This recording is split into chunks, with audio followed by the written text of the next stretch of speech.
Para ulama-ulama besar kita itu tawadhu hadirin. Di salah satu majelisnya, Syekh Shalih Fauzan, salah satu ulama yang paling senior yang ada, salah satu yang paling senior, yang paling alim, yang paling diterima umat di berbagai belahan dunia. Di salah satu majelisnya ada dua pertanyaan yang beliau jawab begini, la adri is'alul ulama. Saya tidak tahu jawabannya, tolong Anda tanyakan kepada ulama. Begitu dengar jawaban tersebut, saya nengok sama teman saya lalu geleng-geleng kepala. Terus kita mau tanya siapa? Dan bahasanya itu loh, tanya kepada para ulama. Beliau nggak mengatakan tanya kepada ulama yang lain. Bisa dipahami tidak? Beliau memposisikan diri bukan ulama. Makanya bahasa jawabannya tanya kepada para ulama. Tapi kalau beliau menggunakan jawaban tanyalah kepada ulama yang lain, berarti beliau apa?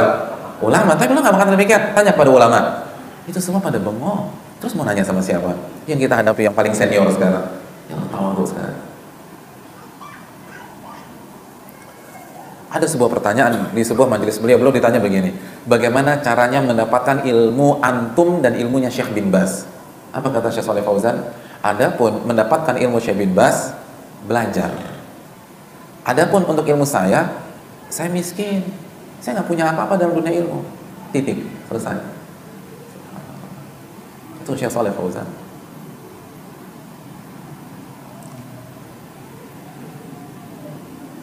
Sebelum saya pulang kemarin, 2 minggu sebelum saya pulang, itu kampus kami buat kajian khusus dengan Syekh Shalih Fauzan. Dan konsepnya unik, berbeda dengan yang biasanya. Temanya tentang biografi dan pengalaman Syekh Shalih Fauzan. Dan beliau akan ditemani oleh host, pembawa acara. Dan salah satu host adalah dosen saya juga dan salah satu peraih doktor termuda di Riyadh, Syekh Zaid Al-Qurun hafizahullah ta'ala. Itu hostnya. Jadi hostnya juga doktor dan salah satu doktor termuda. Jadi temanya apa? Biografi dan perjalanan hidup serta pengalaman Syekh Shalih Fauzan. Jadi sirati dzatiyah durus wa ibar atau tajarub wa ibar. Tajarub wa ibar. Jadi biografi perjalanan hidupku, pengalaman dan hikmah yang ada dan terkandung dalam biografi tersebut. Jadi host berperan untuk bertanya tentang pengalamannya baik secara global maupun secara terperinci, nanti Syekh yang jawab. Hadirin yang dirahmati oleh Allah Subhanahu wa taala, acara gagal total. Namun pada waktu yang sama saya merasa itu salah satu kajian terbaik yang pernah saya lihat. Kenapa? Kenapa gagal? Karena Syekh Shalih Fauzan tidak mau menceritakan pengalamannya dan menjawab pertanyaan hanya jawaban diplomasi dan formalitas saja. Misalnya, Syekh tolong ceritakan bagaimana kehidupan engkau atau perjalanan ilmiah engkau selama ini. Beliau hanya jawab apa? Saya SD di sini, SMP di sini, SMA di sini, kuliah di sini, S1 di sini, terus saya dipekerjakan di komite fatwa. Ya Allah, bahasanya dipekerjakan. Padahal dulu diangkat sebagai mufti. Tapi belum nggak bilang saya jadi diangkat sebagai mufti, enggak. Saya dipekerjakan. Yang namanya dipekerjakan bisa jadi tukang sapu, tukang cuci piring, sama tukang pel. Dan tawadhunya beliau. Itu dikorek-korek apa nggak dibuka? Nggak dibuka sama sekali. Itu host sampai bingung. Dan host bilang, ternyata Syekh punya gaya tersendiri untuk menjawab pertanyaan-pertanyaan kita. Beliau ditanya tentang acara fatwa beliau. Kita tahu di sana ada acara fatwa yang bernama Nur Al-Adab.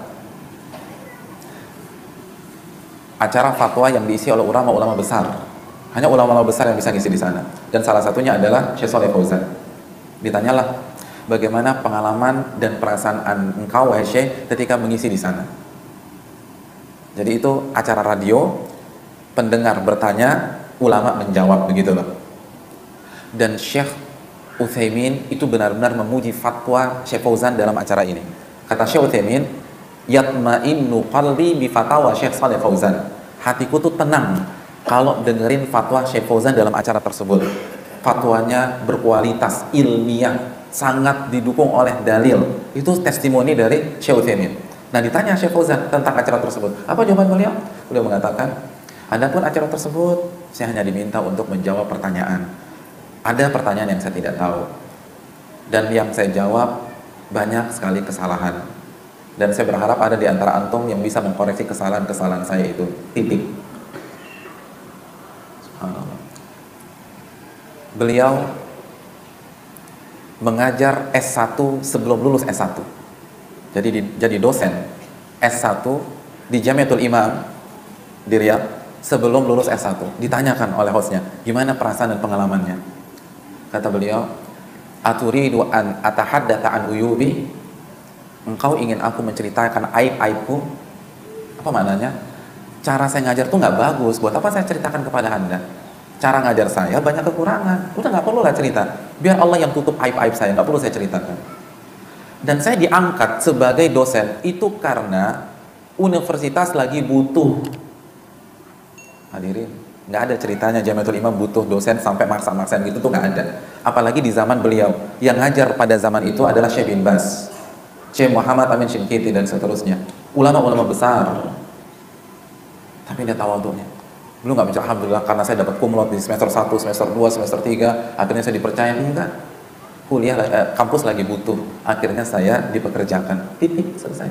Lalu Anda pengen saya cerita tentang aib-aib saya kan belum pernah ngajar, pasti cara mengajar saya banyak sekali kekurangan. Selesai. Lalu ditanya tentang buku. Wahai Syekh, buku-bukumu itu diterima oleh umat di belahan dunia. Bisa cerita nggak bagaimana pengalaman dan cerita di balik penulisannya, khususnya buku beliau yang berjudul Al-Mulakhas Fiqhi? Apa kata Syekh Shalih Fauzan? Adapun buku-buku saya, kata beliau, antum sudah punya, kan? Itu acara kampus, bukan acara orang awam. Yang hadir di sana mahasiswa S1, S2, S3, doktor dan profesor pada saat itu. Adapun buku-buku saya, antum sudah punya. Antum tinggal baca, dan kalau antum baca pasti banyak kesalahan. Saya berharap ada di antara antum di sini yang bisa menulis koreksi dari buku-buku saya tersebut. Apakah, lalu beliau serang hostnya, apakah engkau ingin saya memuji buku-bukuku sendiri? Enggak, selesai jawaban. Gak mau dibuka. Lalu host bertanya lagi, Syekh, bagaimana dengan pengalaman dakwah antum? Yang kami dengar antum berdakwah kemana-mana, ke segala penjuru dunia. Itu langsung di-cut sama Syekh Fauzan. Mohon maaf, itu data keliru. Saya hanya sekali keluar negeri. Itu pun karena tugas kampus. Saya nggak punya jasa sebanyak yang antum sebutkan. Titik, selesai. Bayangkan. Mohon maaf, salah, datanya salah. Saya nggak pernah pergi kemana-mana. Saya cuma sekali pergi, itu ke Afrika, kata beliau. Itu pun karena tugas kampus. Kalau kita kan orang salah tapi posisi kan senyum aja. Alhamdulillah, alhamdulillah. Padahal salah itu nggak benar tuh. Saya bilang enggak, saya cuma sekali keluar negeri. Beliau adalah cucu dari ulama besar di zamannya, Ibnu Bittin. Host tanya, bagaimana perasaan dan pengalaman engkau bersama dengan kakek yang ulama besar? Apa kata Syekh Shalih Fauzan? Syekh Shalih Fauzan mengatakan, ma la yanfa'uni. Apa manfaatnya aku cucu dari beliau kalau aku tidak bertakwa kepada Allah Subhanahu wa taala? Apa manfaatnya aku cucu dari ulama beliau kalau aku nggak bertakwa? Sekarang orang aku teman Ustadz A, kenal sama Syekh A. Oh, kalau Ustadz itu kalau ke daerah sini ngidupnya tempat saya nih, alhamdulillah nih, biar semua orang tahu. Apa manfaatnya saya cucu beliau kalau saya nggak bertakwa? Nggak ada gunanya. Syekh bin Baz sebelum meninggal dunia itu ditanya, kepada siapa kita bertanya sepeninggal engkau wafat wahai Syekh? Kata Syekh bin Baz, Shalih Fauzan. Syekh Shalih Fauzan. Lalu penanya menyebutkan nama lain. Kalau Syekh A gimana Syekh bin Baz? Kata Syekh bin Baz, Syekh A bagus, tapi kalau ada mau nanya Shalih Fauzan. Jadi pokoknya diarahkan Syekh Fauzan. Host bertanya kepada Syekh Shalih Fauzan, Syekh bin Baz itu sangat muji antum dan terkesan hubungan antum dengan beliau itu sangat dekat. Bisa cerita nggak dan berbagi dengan kita-kita bagaimana kedekatan antum dengan ulama kita yang satu ini, ulama abad ke-20, Syekh Abdul Aziz bin Baz? Apa kata Syekh Shalih Fauzan? Beliau hanya jawab dua. Adapun Syekh bin Baz, beliau mengajarkan saya di S1. Titik. Lalu ketika saya dipekerjakan di komite fatwa, bahasanya dipekerjakan di komite fatwa, bukan diangkat jadi mufti ya, tapi dipekerjakan di komite fatwa, akhirnya kita bertemu lagi, dan saya sangat mendapatkan manfaat dari ilmu beliau, titik. Nggak ada tuh, alhamdulillah, di luar kelas saya suka nanya-nanya, saya suka datang ke rumah beliau, hubungan kami dekat, suka SMS-an, telepon-teleponan, beliau kalau bawa nggak ada minta ke saya, dan seterusnya, seakan-akan kita dekat banget, nggak ada. Beliau dosenku sama dengan yang lain, itu kan artinya gitu, sama dengan yang lain. Beliau dosenku di S1 titik. Beliau nggak jelaskan hubungan spesial beliau di belakang tersebut. Sebagaimana murid-murid yang diajar beliau, saya juga demikian. Selesai, titik. Lalu ketemu lagi deh ketika saya bekerja di komite fatwa. Itu aja. Allah Akbar. Itu semua profesor yang ada di depan diam. Dan salah satu dari mereka ketika diminta testimoni atau persaksian acara tersebut, itu bergetar, menahan air mata, dan beliau mengatakan kita malu di hadapan beliau. Beliau yang sudah seperti itu nggak mau membuka amalannya, sangat tawadhu. Sedangkan kita baru punya satu disertasi, satu karya ilmiah, lalu disebar-sebarkan kepada orang lain. Subhanallah. Itu ulama, hadirin. Tunduk terus ulama.